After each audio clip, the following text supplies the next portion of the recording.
Now, from the Columbia Basin, your local news source, this is iFIBER 1 News, presented in high definition. The #1 source for real-time local news, local sports headlines, and our very own Weather Center forecast covering the entire Columbia Basin. With your iFIBER 1 News team, reporting news in real time as it's happening.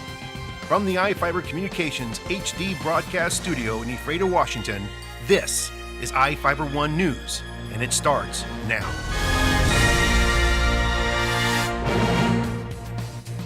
Welcome to iFIBER 1 News. I'm Alan Troop reporting news from around the Columbia Basin for Tuesday, October 15th. Tonight, we report on a man in Ephrata who died after being pinned under his truck, and the Moses Lake School Board and City Council Candidate Forum.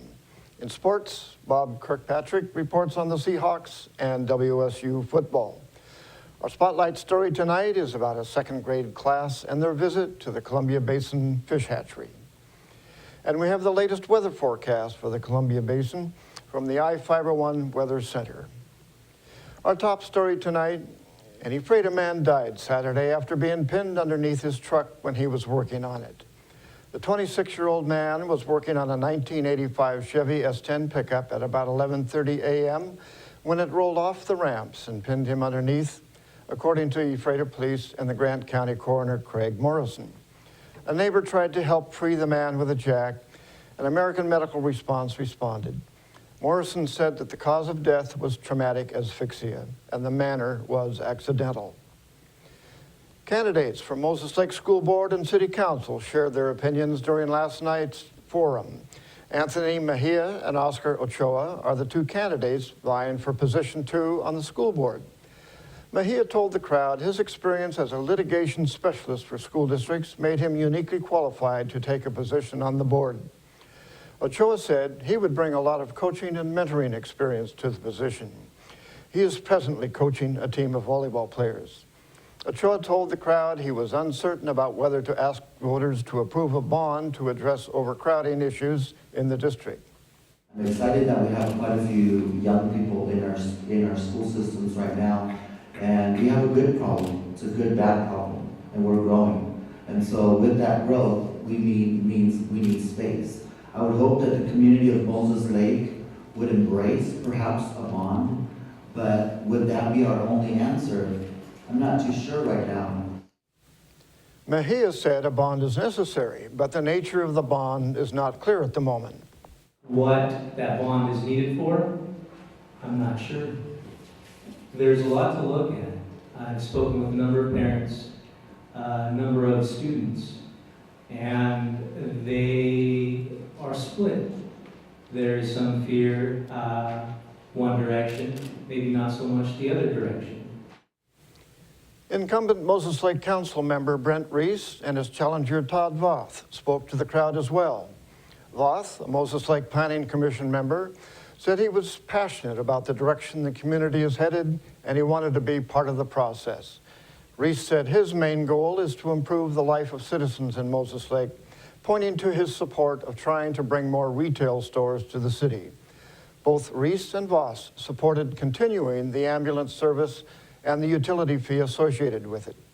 The candidates were questioned about how they plan to deal with a potential $2.3 million shortfall in the city's 2014 budget.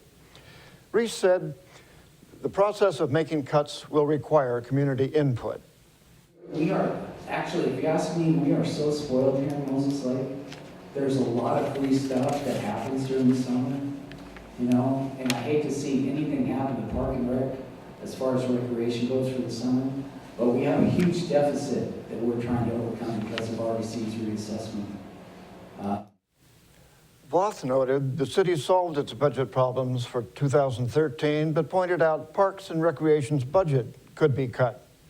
At what point do we stop building parks?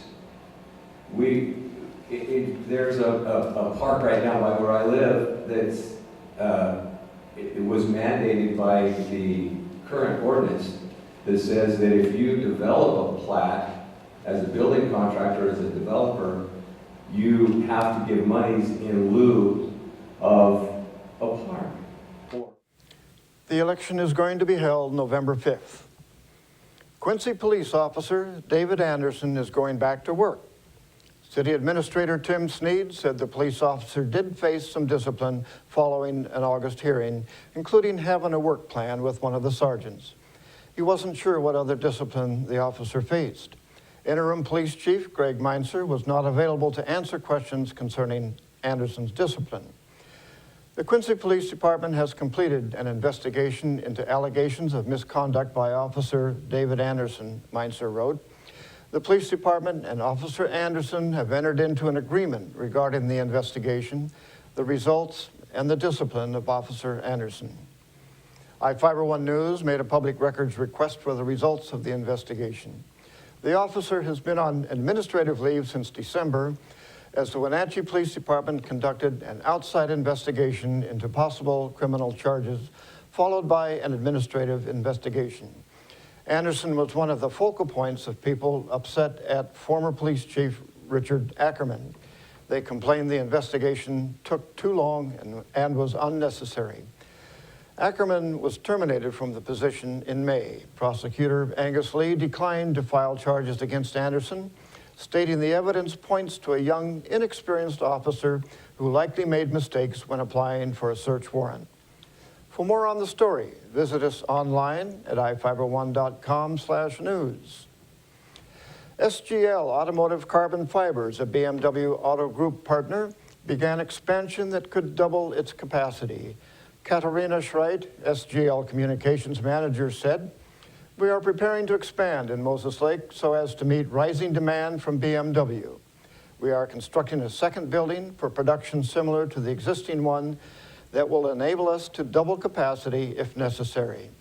The Moses Lake SGL plant at the Port of Moses Lake's Industrial Park employs about 50 people and includes a 110,000 square foot process building and a 46,000 square foot office and warehouse building. The land can accommodate 6 buildings and 12 production lines during the next 5 years, SGL representatives said. The Moses Lake factory produces spools of carbon fiber composites that are shipped to Germany.